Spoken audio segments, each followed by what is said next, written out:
There's no unity of purpose. There's nothing but fragmentation. And part of the danger of the hippie movement in the 1960s was a counter-social fragmentation. Right. Now, so you can imagine, things get so constrained that everybody's exactly the same, and that's a complete totalitarian catastrophe. But you can imagine the opposite catastrophe, which is that, well, everyone's letting it all hang out and doing their own thing, and that's equally dangerous. Right. And so there's some balance in the middle. Well, that's that balance between chaos and order that we were referring to earlier. It's also an ignorance of the structure that's involved in maintaining a society.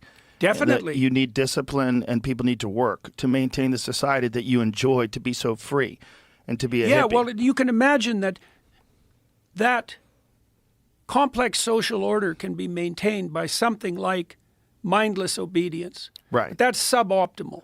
What you'd really want is enlightened responsibility. Right. Right. Now, right. That's a great way to put it. Right. That's a very hard thing to pull off, though, because it means that you have to leap out of the box of social constraint, and you have to take the responsibility onto yourself.